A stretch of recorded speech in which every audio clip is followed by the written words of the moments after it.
Hello everyone, it's Jamarl Thomas. Welcome to the Progressive Soapbox. I'm sorry, I'm laughing because the story is kind of funny. Politics is blood sport, man. Politics is blood sport. And it's sometimes fascinating to watch the knives come up. Democrats dread Hillary's book tour. This was Politico. This article is brutal. It's absolutely brutal. Reliving your 2016 nightmare is the last thing the party needs right now, many say. Now, I'm stressing that this is Politico because Politico is as run-of-the-mill midstream as you can get. This article is brutal. Look, it goes in two ways, or two potentials. This is a blame tour. This is what happened. That's the name of the book. What happened? That blame book tour. It may include some of the same people who's trying to stick a shiv in her now. That's the first point. The second point is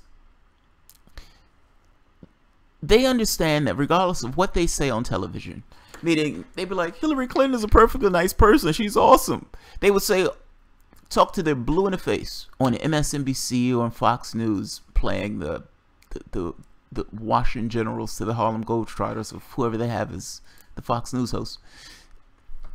They will play that line about how awesome she is, but they know the truth. They know the truth. When they're asleep at night at 2 in the morning, when it's just them by themselves, they know the truth. She sucks, and people don't like her. They understand that the last thing that the Democratic Party wants right now is to remind the public of Hillary Clinton. It's the last thing they want. So her going on this blame book tour is the last thing that those Democrats want to see, regardless of what they may say on TV. Let me go through the article. This is amazing. President Donald Trump may be the only person in politics truly excited about Hillary's book tour. Democratic operatives can't stand the thought of picking the scab of 2016 again. The Bernie Sanders divide, the Jim Comey complaints, the casting blame on Barack Obama for not speaking out more about Russia. Alums of her Brooklyn headquarters who were miserable even when they thought she was winning tend to greet the topic with, "Oh God, I can't handle it," and the final torture. The final torture. That is brutal. That's brutal. These are people who work with her. That's amazing. Political reporters gripe privately and on Twitter about yet another return on the campaign that would never end. Campaign operatives don't want the distraction, just as they head to another election season. And members of Congress from both parties want to focus on the agenda that's getting more complicated by the week.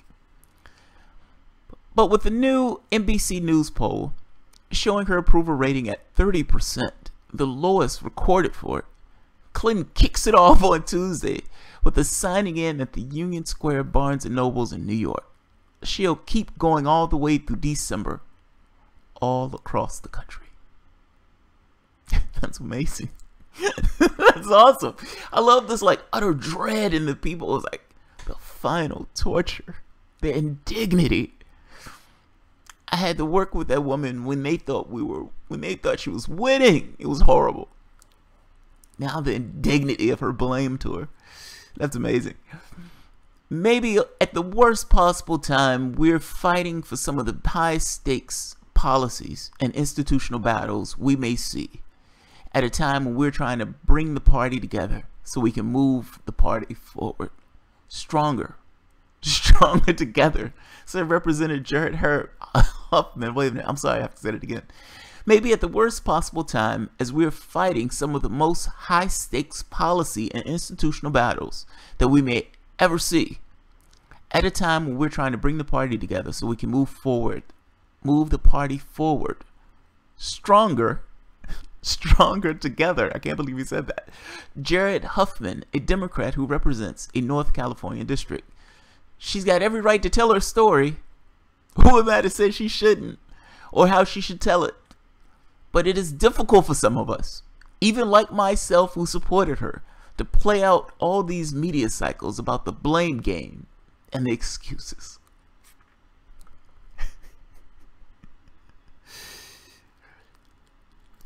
In a tweet late Tuesday night, Huffman pleaded with Clinton to stop blaming Sanders for her loss, as the party does in the book. According to the excerpts that were leaked in the release, Huffman said the tweets has gotten a lot of likes from his colleagues, albeit in private conversations with them. There is a collective groan, he said, whenever there's another news cycle about this. Asked whether she was excited about Clinton's book tour, Senator Claire McCaskill, one of Republicans' 2018 targets, responded with the "beg your pardon?" Asked again, she said, shaking her head, walking away. "I've always been looking forward kind of guy," said Ron Wyden, Democrat of Oregon. Yeah, Democrat of Oregon. Asked the same question on Wednesday. I think I'll leave it at that. Even elected Republicans said they've had enough. "I look forward going to every place where she appears," Senator John McCain said sarcastically. Jesus Christ, man. McCain pointed out that he didn't write a book after losing the 2008 presidential campaign race. "I respect and admire a friend Hillary," he said, "but with these kinds of things that happen in life, you got to move on. You got to quickly move on."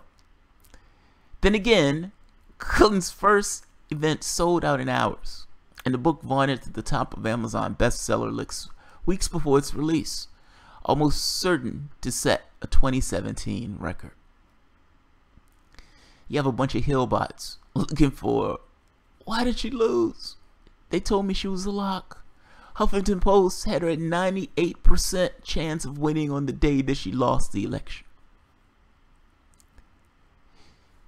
This book is going to be absurd, and she is going to go and blame as many people as she can think of. How many people can you blame that start with the letter A? I'm pretty sure Hillary Clinton will have a list of 20. This is amazing. This is amazing. Even her own party is like, just go away. Just go away. Leave us alone. Just go away. I'm going to second them on that. Just go away. You've lost twice. Once to a guy with a Muslim name, a black man with a Muslim name. And the second time, you almost lost to socialists, only to actually lose to reality shows. America has spoken on multiple occasions. Go away. Leave it at that. Alright guys, if you enjoy the content, feel free to share, rate, subscribe, and of course, you can always support the work through Patreon. Thank you.